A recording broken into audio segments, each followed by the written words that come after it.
I have to share something with you.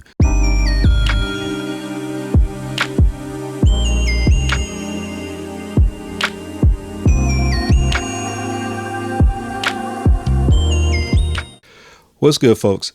So I have to share something with you. Since March of this year, I've been enrolled in Full Sail University's audio production associate's degree program, and I graduate in May of 2026 of next year. So I'm doing their online course. After I'm done, my plan is to, especially once I'm finally retired from the military, I will be going down to Florida to do their bachelor's continuation program for music production. So for this month right now, the class that I'm taking, it's actually the Project Portfolio 2 Audio Arts course. I had to do a presentation for this class, and actually I spent so much time with it. Got some really good information out of it, and I actually wanted to share it with you guys. So this might not necessarily be for everybody, but for those of you who are like thinking about making a career out of audio production, music production, those of you who are just kind of like new to the industry or whatnot, or even curious about Full Sail University, this video might be for you. So I'm going to go ahead and roll the presentation and go from there. Also, before I do, though, I'm going to ask that you would please like and subscribe, and leave a comment. And also, once I hit 500 subscribers, I'm finally going to be able to open up my bottle of Hennessy White. So please, like and subscribe. Outside of that, let's do it. Hello, my name is Francis Vaia Alexander Turner, and this is my industry case study presentation. I'll be discussing my dream job as well as 2 other jobs that I'm considering in the audio production industry. Now, let's start by answering the question of why did I choose Full Sail? Well, for years, Full Sail University would come up in conversations I would have with other creatives, but my decision to apply is based on the following 5 reasons. 1, the school is respected in the industry. 2, there are a lot of networking and internship opportunities. 3, classes are taught by instructors who are industry professionals. 4, during the campus tour, my wife and I love the positive and exciting culture. And 5, the project lunchbox that's provided was a great way to get my home studio outfitted, not just to be able to learn, but also to start taking on projects as a freelancer. My dream job is to be a music producer. In the book titled Finding Your Career in the Modern Audio Industry, the author April Tucker said the term music producer has expanded to include artists creating or contributing to their own works.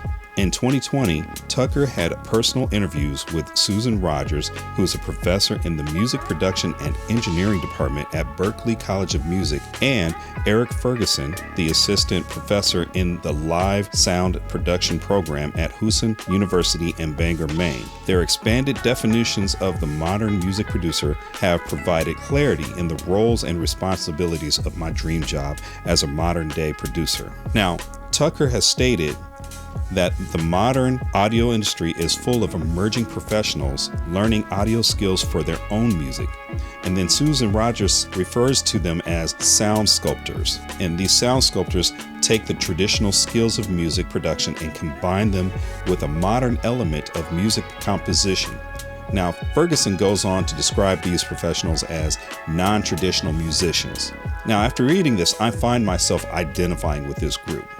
Now, the typical training that you would need to be a music producer would be either self-taught, you would get formal education, or a combination of both. And the skills that you would need, you would obviously have to have some music theory, proficiency with DAWs, an understanding of audio signal flow and processing, and as well as have an understanding of equipment used for recording. Now, Susan Rogers said that if you're going to be a non-traditional musician, then you need to learn music business, licensing, and royalties. So my inspirational story is about Timothy Mingo, also known as Bolo the producer. So when I read Bolo's bio, it spoke to me because so much of his story is my story. Since 1991, I've operated a home studio, and I've done the same things as he did as far as, using my closet as a makeshift sound booth and whatnot. But the cool thing for Bolo is that, he went on to become successful. He's had notable credits with like Two Pistols, T-Pain, and Salento. Now he has a YouTube video titled "Age Doesn't Matter Anymore. You Can Still Become Successful in the Music Industry." That video actually provided me with a lot of motivation to, just becoming a professional music producer, and just letting me know that it's like, okay, well, I'm over 50 and I can still do this. So my plan B would be content creator. Now, this is a job I started taking seriously about a year ago when I created my YouTube channel. My videos primarily focus on tutorials, beat making, as well as home studio production tips. Now, I don't see this as being my forever job. However, it is a means to showcase and promote my skills, and I can also fall back on it when work as a music producer becomes slow. Now, the types of skills that are required would be video editing, technical troubleshooting, public speaking, and skills in music production. The education would fall under self-taught, formal, or a combination of the two. Bolo the producer continues to inspire me with his diversity, not just as a music producer, but also as a content creator. He releases videos multiple times a week about music production and provides tips for those trying to break into the music industry. Bolo expanded his earning potential by partnering with Zounds.com, earning commissions on sales generated through his YouTube channel. He also was featured on Zounds.com's Creator Spotlight and discussed his production process during that interview. My third job is audio post-production engineer. Now, in November of 2024, I caught my first break to edit, mix, and perform Foley on an independent film called Camp Night, which was released by Red Line Access Media. So it took me 3 months to edit this 96-minute feature. Now, when I did this, I gained so much knowledge. I mean, it gave me valuable experience with Pro Tools, Isotope RX11 Advanced, and also how to create sound effects. Now, at that time, I was self-taught. But if I had a formal education as well as an experienced mentor, the difference would have been huge. The person that I find inspiring is Jeremy Barr. He's a Full Sail alumni who graduated in 2018 with a Bachelor's of Science in Audio Production. Since graduating, he's relocated to Los Angeles, and he's built up his portfolio to include projects such as Shark Country on the Discovery Channel, Netflix Shaman King, as well as Botched on the E! Network. Okay, so let's talk money. So for audio post-production engineers, if you're working as a salaried employee, it's going to be dependent upon who you're working for. So if you can see in this chart, the motion picture and video industries, they're the largest employer, and they also provide the largest salaries.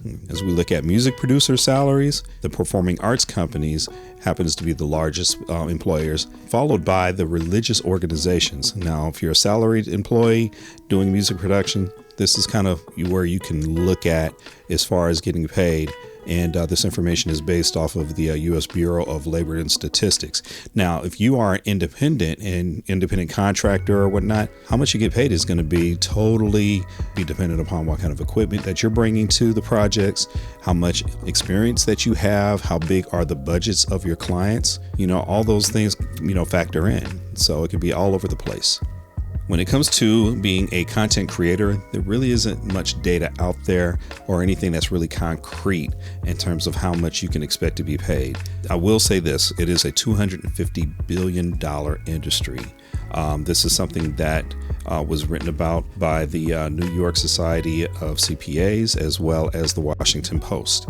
You will not find any information on the U.S. Bureau of Labor and Statistics. So if this is something that you want to do, you're going to have to realize that you're going to have to hustle for your money because, some of the things that creators have to do to supplement their incomes, they sell monthly paid subscriptions, they solicit tips, gifts, and donations from fans, and also they partner with suppliers to sell branded merchandise and consumer product lines. That's where your money is going to be coming from if this is the route that you want to go. Okay, so as I close this out, I have 3 key takeaways that I've learned from my research. One is that there's a lot of different career options in audio production. Also, I've learned just how competitive it is in this industry. And lastly, versatility. It's very beneficial to have a lot of different skill sets, to be able to be placed into different positions and be able to be utilized on projects. So that goes a long way as far as being successful in this industry. So that's the end of my presentation. Thank you for your time.